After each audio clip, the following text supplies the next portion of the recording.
What's up, everyone? Brendan here, back to talk about a topic that not only is prominent in my business and in the people that I work with, but across the entire sports performance landscape, and that's recruitment. In the past, recruitment was pretty cut and dry. You needed to hit some standard, you needed to be able to hit certain marks at different combines, you needed to put up certain stats.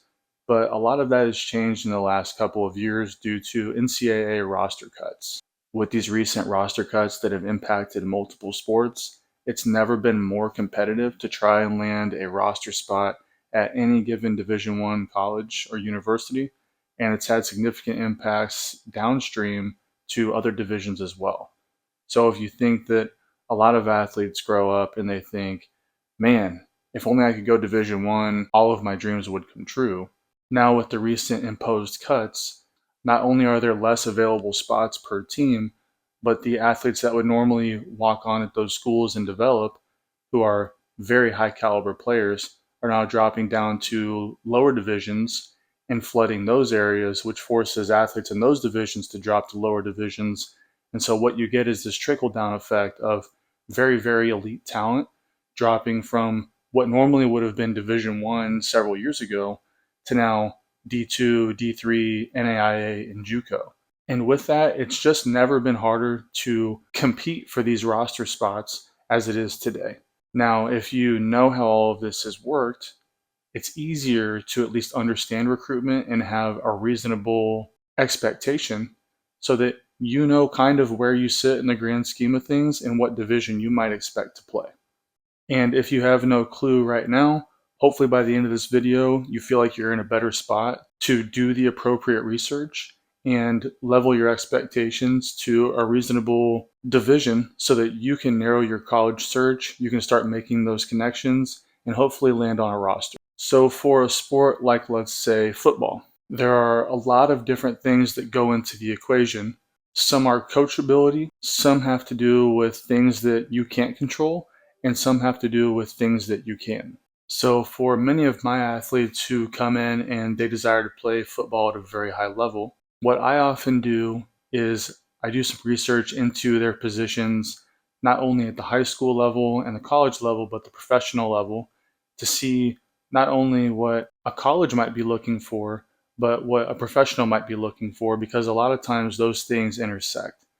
So high level colleges are going to be looking for a lot of the same traits and characteristics that the professional level is. Even if that's not realistic most of the time, it's often the truth. So for example, let's say an athlete plays a given position.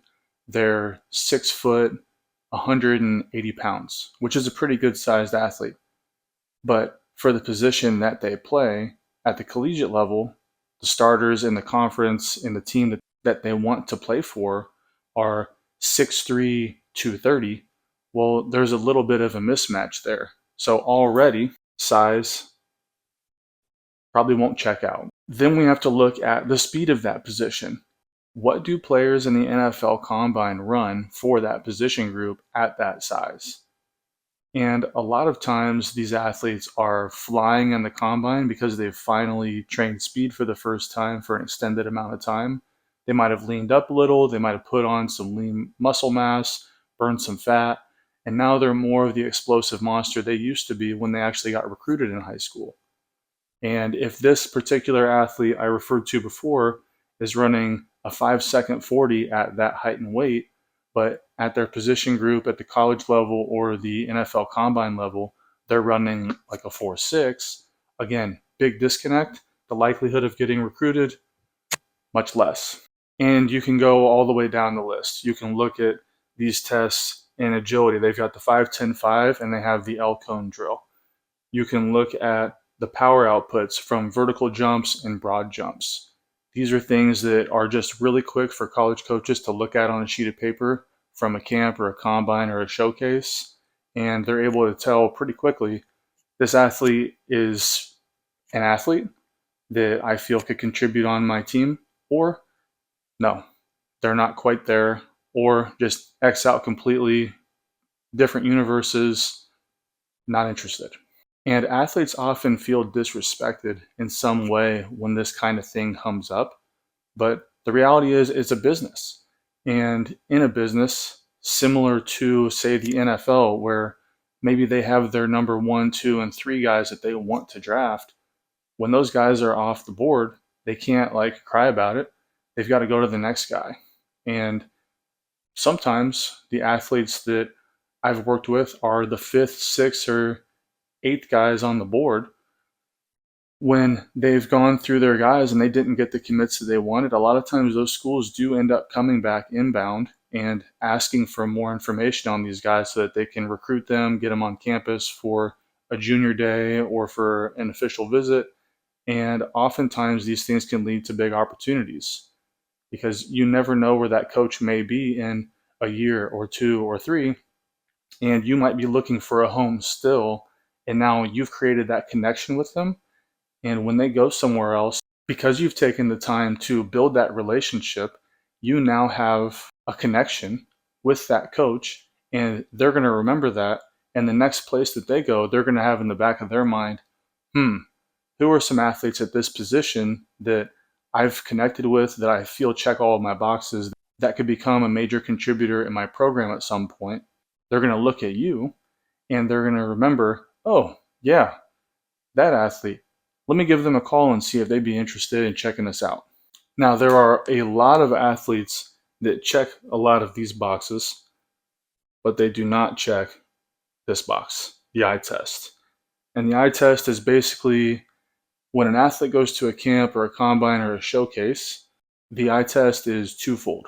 Number one, when an athlete goes to a camp, a combine, or a showcase, and they're in a given position group and they're going through various drills and team stuff and one-on-one stuff and indie and all of this, if they look a certain way, they're more likely to be recruited. So if a coach can see that their hips are mobile and they're very light on their feet and they make good decisions, and when they make those decisions, whether it pans out or not, the athlete keeps their head up and they move on to the next play, versus the athlete who makes a mistake and then for the whole rest of the camp, they're freaking out and they're melting down and they have all this anxiety and they kind of fall apart under pressure.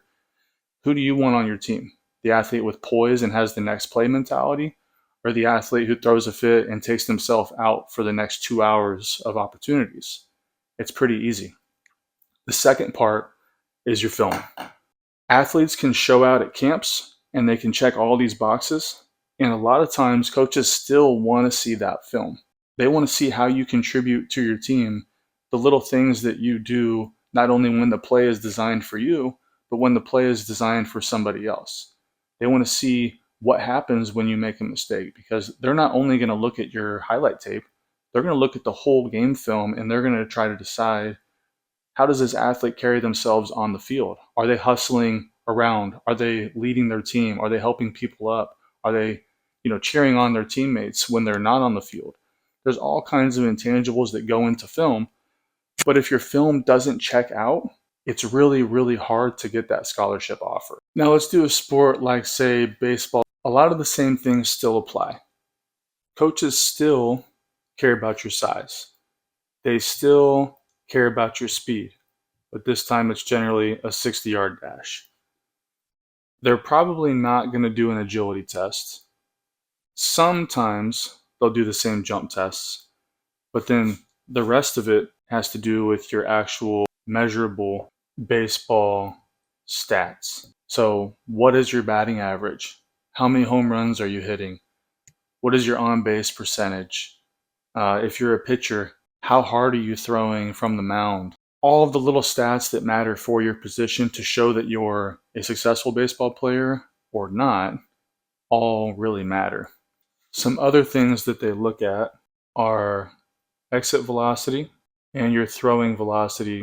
All of these things just show a coach, again, how powerful is this athlete and the things that actually matter to the sport, because exit velocity is going to have a direct correlation to your ability to hit a home run. Now, in a sport like track and field, things change a little bit because your height and your weight and these things don't really matter anymore.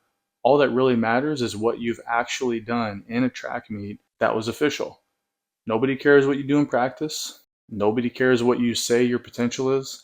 They want to see the numbers you're actually putting up at a certain age And then over time, they want to see that you're improving at a certain clip. And ultimately, what matters most is your ability to score in their conference right now. And that's consistent across any division.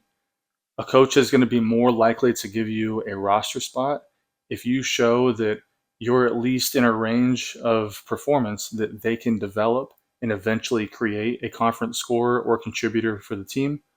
Or even better is if you can contribute to the team right now and you're really, really close to that 8th place spot to be able to score 1 point at conference.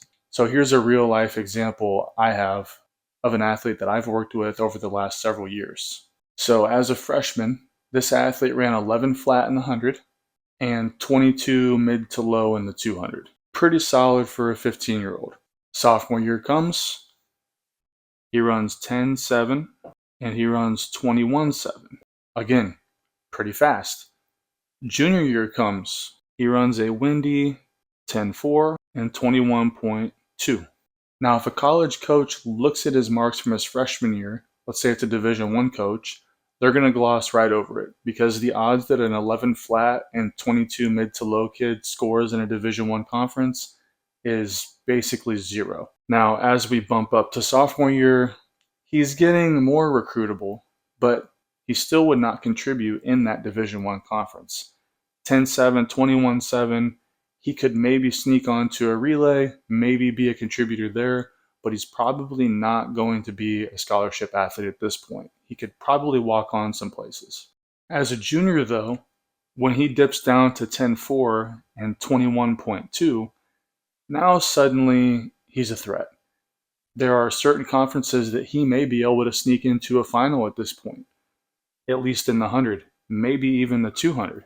And now, with this history here, coaches can see he's progressing at a very consistent clip. And now, because he's recruitable as a junior, the odds, assuming all go well, that as a senior, that he gets even better, to make him even more recruitable, and now he may be a bona fide scholarship athlete. But we won't know until the season comes and goes this year. Now, if a different division coach came and saw him as a freshman, a sophomore, and a junior, they may have a very different opinion. If it's a Division II or III or NAIA or JUCO coach, 11 flat and 22.3 might contribute in their conference like right away. So as a freshman, they're already watching him. And as a sophomore, they're only watching him harder. As a junior, again, they're only going to pick up their interest because he went from being a possible contributor in a lower division conference to now he's bona fide point scorer and possibly champion. So the likelihood that they give him money in a roster spot are significantly more than, say, a Division I Power 5 program who gets 5th at nationals every year or wins their conference every year. So it's always a case-by-case basis in track and field, and you can use that to your advantage. Now, when you're doing research in terms of trying to figure out where you stand right now versus where you need to be to get on a certain team, contribute in a certain conference, or contribute on the national level, you've got to just go in and do your research. If you're sitting here and you go and look at a given team and you don't stack up well with the people in your position group, you don't stack up well with the people in your event group, it's going to be really hard for you right this second to have any recruitability because the coach is going to see the same thing you see, that there's a giant gap between you and everybody else. But because you do your research and you see what it takes to be on a certain team in a certain program in a certain conference or competing at the given national level, you can create goals that help you step up incrementally from where you are to where you need to be. So if you're at an 11 flat in the 100 and on this given team that you want to be on, the best guy is at a 10.6 and the worst guy is at a 10.8, you're about 2/10 away, which is a pretty sizable gap between you and their last guy. Now, for you to increase your recruitability with that program, you need to improve somehow from your 11 flat to, let's say, 10.8.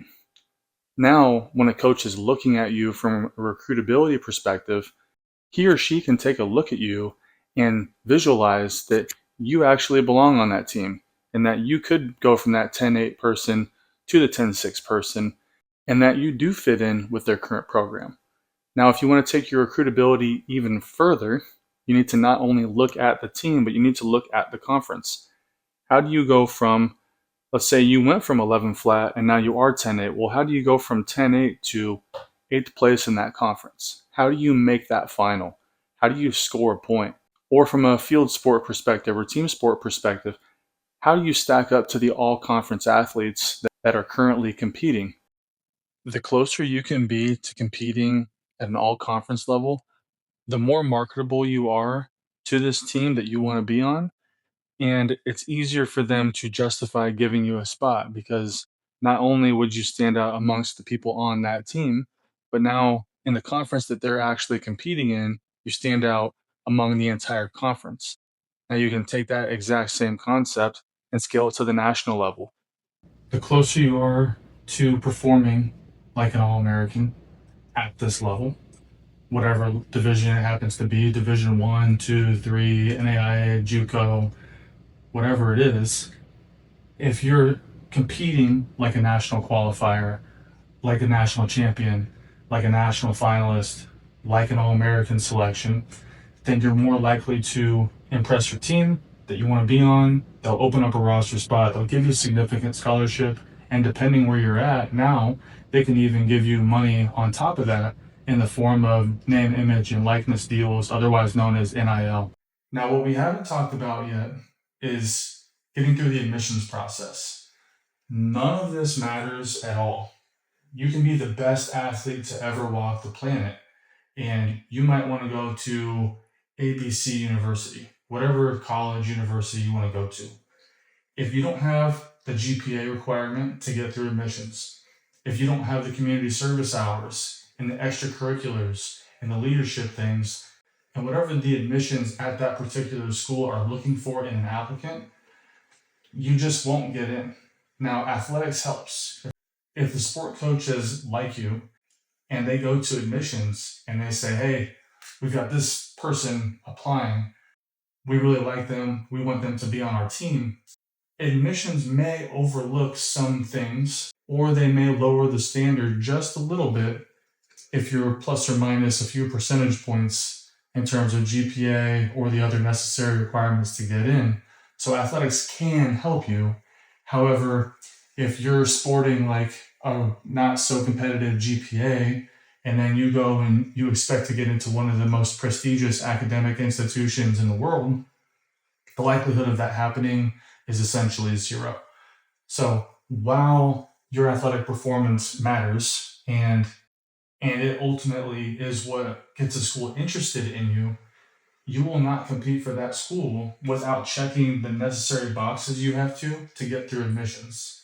So take care of business in the classroom, take care of business out of the classroom, take care of business on and off the field, on and off the track, the court, the mat, whatever it is. Take care of business in all facets of your student athlete career, and you're more likely to get an opportunity to be a student athlete on the team that you want to compete for. So now that we have done our research, we understand where we are and where we need to be, now we need to go about bridging that gap. So how do we take you where you are right now and develop you in a meaningful way so that you go from your position to becoming a more ideal recruit to the team that you would like to play for? If right now, for example, you at your given position or your discipline in track and field or whatever the case may be has a speed metric, and we'll just say it's the 40 or the 60,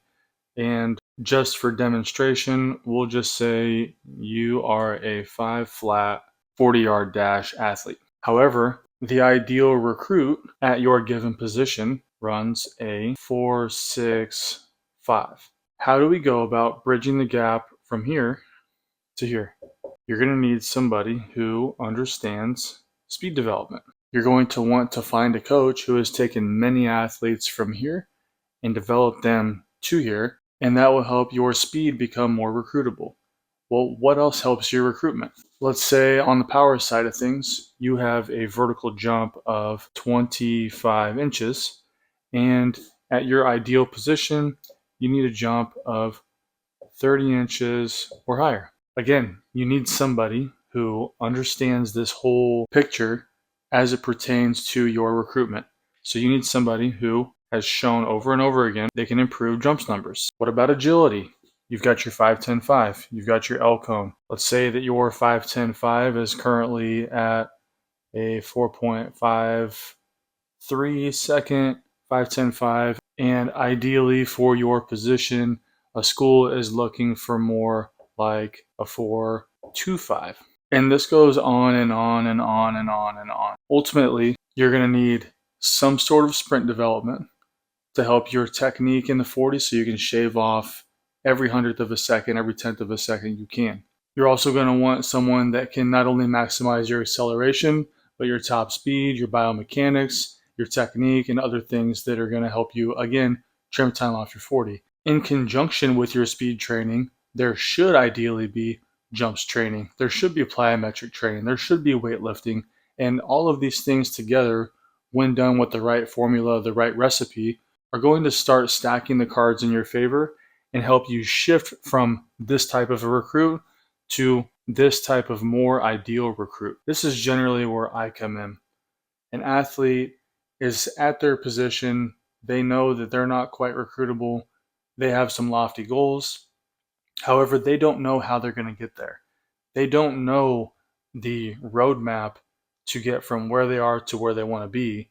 A lot of times they don't even know where they want to be because they haven't even done step one. They haven't done their research. They don't know what it takes. And so I have parents and athletes come to me. A lot of people have very lofty goals and they say, hey, I want to go to the best university on the planet. Okay, well, do you know what it takes to get there? Well, no, I don't. I just figure if I get with someone who trains a lot of people at a high level, then I'm automatically going to get there. Now, I've taken athletes from the JV level to then go and get Division I scholarships. I've taken athletes who have been on the injury carousel for years, overcome their injuries, and go on to win state championships. I've taken non-recruited varsity athletes and I've helped them go on to compete at every level of college, from Division I, 2, 3, NAIA, and junior college, and go on to pursue their dreams at the next level. Additionally, I've helped some of those same athletes who've come back earn professional contracts as well.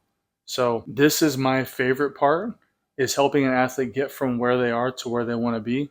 And if that's something that you'd be interested in, feel free to reach out. Otherwise, you can join my school community, the Athlete Engine. I'll put that link down below. Now, in addition to training and developing all of those physical qualities that are going to make you a more well-rounded athlete, you also need to be working on the other things, such as the tactical and technical components of your game, so that not only do you have the physical abilities to get where you need to be, but you have the mental abilities to make the right decisions under high pressure situations. You have the right technique that you're able to go in and maximize your body's abilities in that moment, in that situation, so that you can ultimately increase your chances of success, decrease your chances of failures, and ultimately help your team to victory. Just a few things that kind of go along those lines are things like your game IQ, your strategy, your discipline, you've got your character traits, you got your technique, your decision making, your leadership, your work ethic. All of these things, when you break down the ideal recruit, developing all of these things in conjunction with your physical abilities is going to maximize your recruitability, because now not only do you have the physical components that are going to help get you to the play, but now you also have the cognitive components and the technical components that are going to help you process the game at a much higher level than those you're competing with. And that's going to help you stand out on the field, stand out on the track, stand out on the pitch, the mat, the court, wherever your domain is. And ultimately, that sticks out on film more than you'll ever realize, because not only are coaches seeing when they're looking at your film that you're getting from A to B, but they're seeing how you're moving in those moments, your decision-making processes, what your technique looks like when you're doing all of your sport-specific tasks. And the more boxes that you're checking on their long list of things that they need to look at, again, the more recruitable you're going to be. So now we've done our research, we've bridged the gap, and now we're on to the third and final step, which is marketing. Marketing in a nutshell is somebody has a good or service, that's you, and they're trying to get that good or service in front of a potential customer.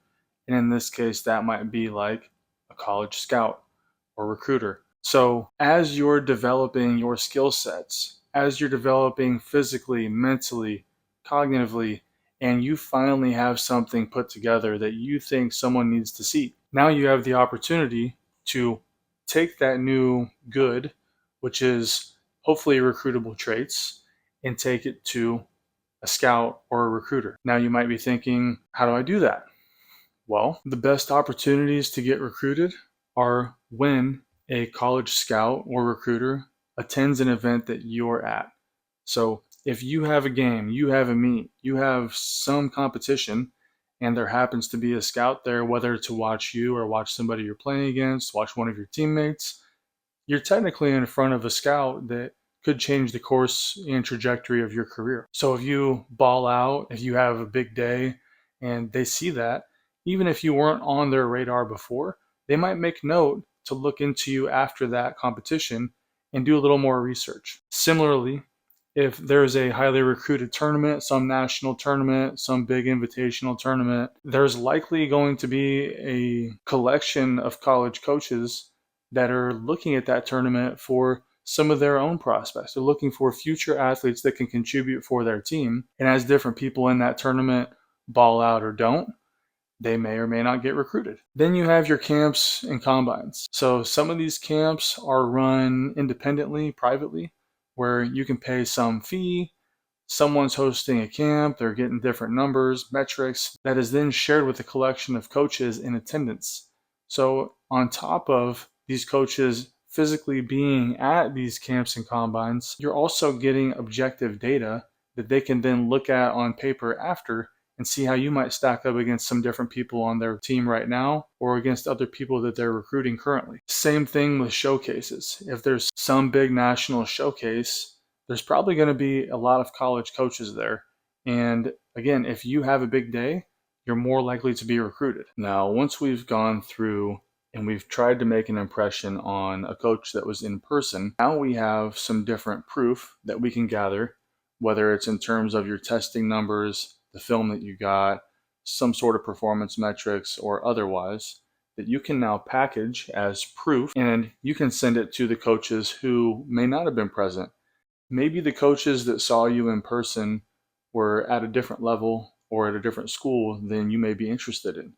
Maybe you just weren't able to make the right impression for them, or it wasn't the right time, but for whatever reason, you may or may not have gotten any interest over here.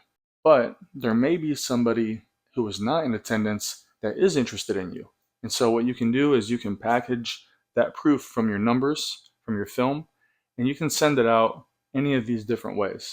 So what you can do is you can go on a team website and go find the roster, and a lot of times there's a coaching list. There's a list of all the coaches at the university on that given team and their contact information, which may be their email. They may have a school phone number that you can leave a voicemail on. I would shy away from that, but that's up to you. But with the email, you can package everything in there. You can introduce yourself, let them know your measurables, so your height, weight, and then any relevant information in terms of your testing data. You can let them know your stats, your event times, your marks, whatever it is that's relevant to your recruitment. And you can include all of it in that email. In addition, if film is something of importance, which even if you're not in a field sport, a lot of track and field coaches like to see your races as well. And they like to see your jumps, they like to see your throws.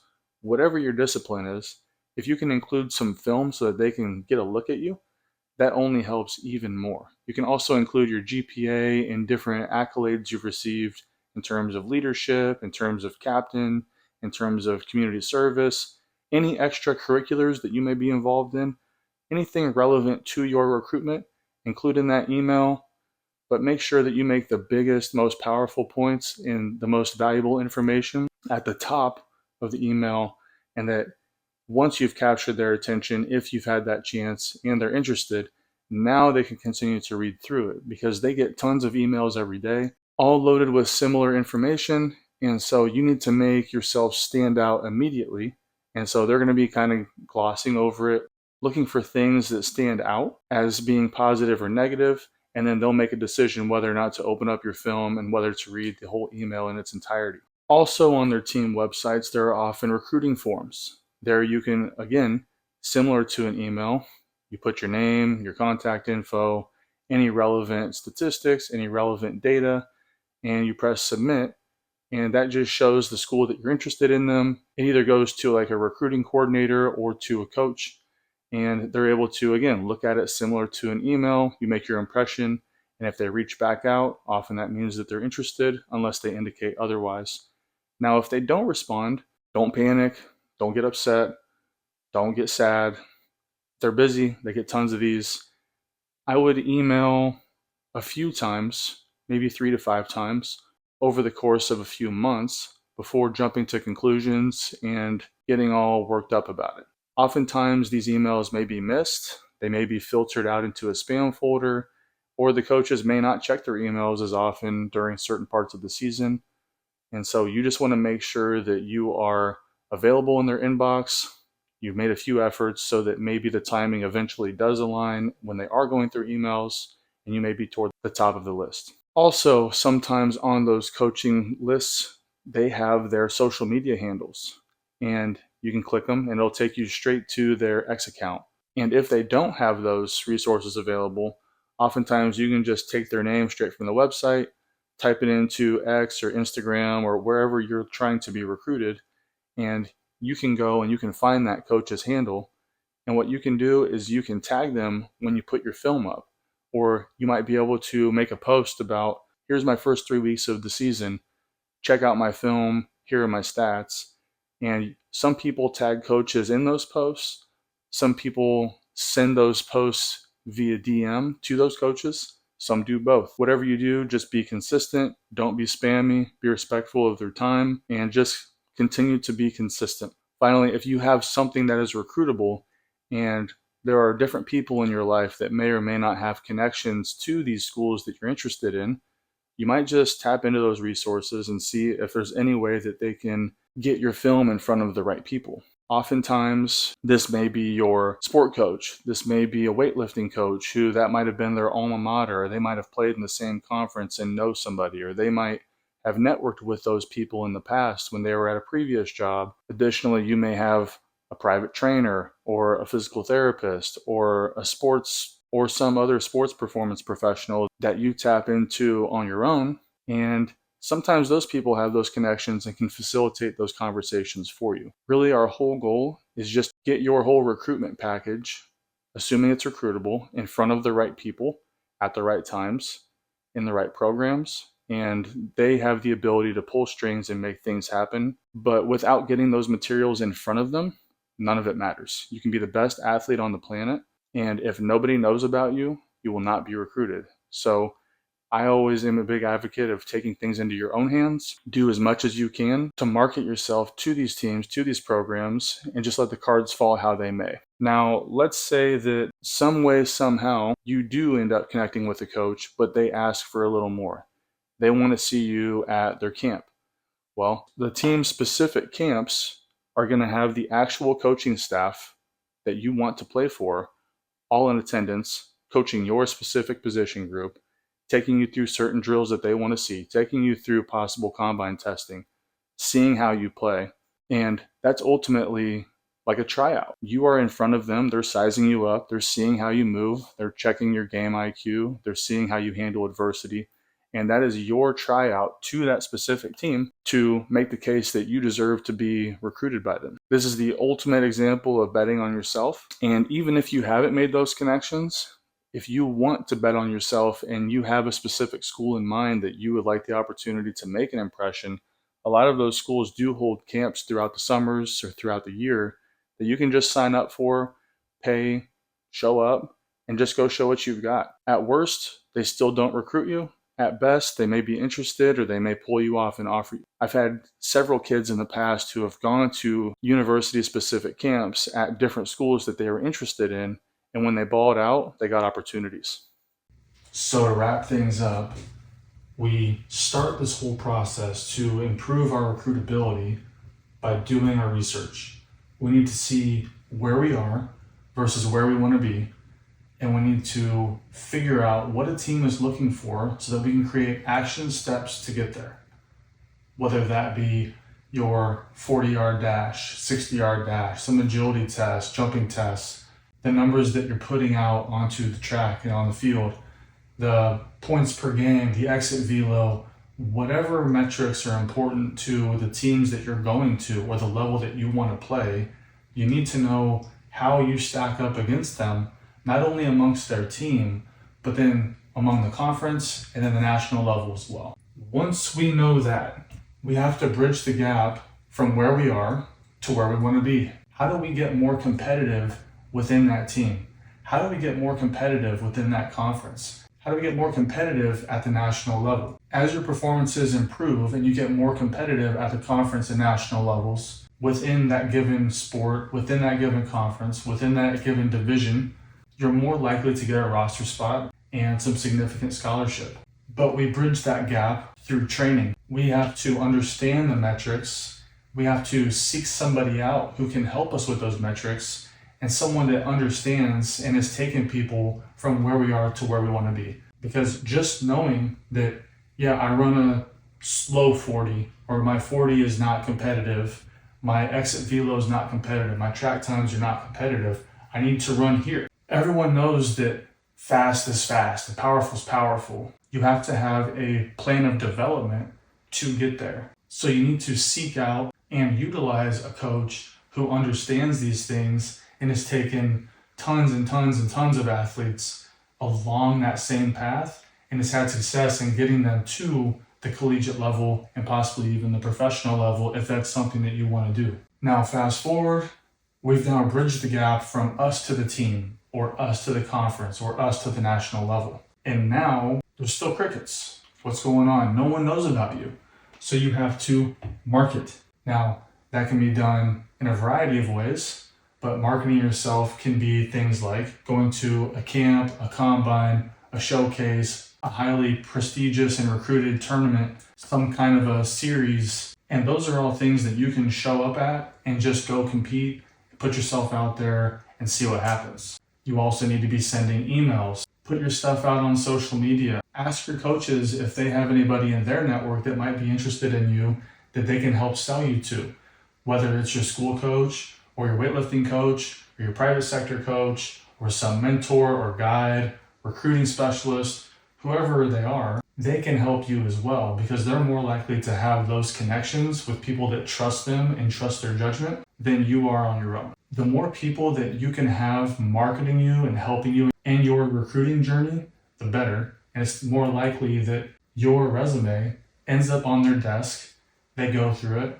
They look at your film. They look at your numbers. And then they're able to make an educated decision in terms of whether or not you might be a good fit for their program, for that team during that time. Now, there's a chance that they're already full at the position that you play, in which case, no matter how good you are, they're still going to tell you no because they don't have enough roster spots to give you. And that's okay. You can now take that information and take it with you to the next opportunity so that hopefully, eventually, you find somebody who is looking for what you have at this given time, on this given team, and then hopefully you check all their boxes and they offer you a spot on the roster. Now, if this video has helped you in any way in your recruitment in terms of understanding more about it, how the process works, what you can do to increase your marketability, and then learning how to market yourself, please like, subscribe, share this video with anybody you think that it could also help. In addition to that, you can join the Athlete Engine, which is my community I've created that shares all kinds of resources, even deeper diving into recruitment, helping people individually within their sports, helping them develop and bridge that gap between their speed and power numbers now and where they need to be, and understanding so much more about the whole athlete process, training, recovery, rehab, prehab, taking care of your body, supplementation, and so many other things that help you be the most well-rounded athlete you can and get every inch of performance out of your body as possible, maximizing your experience, and so much more. Thanks for watching, and I'll see you next time.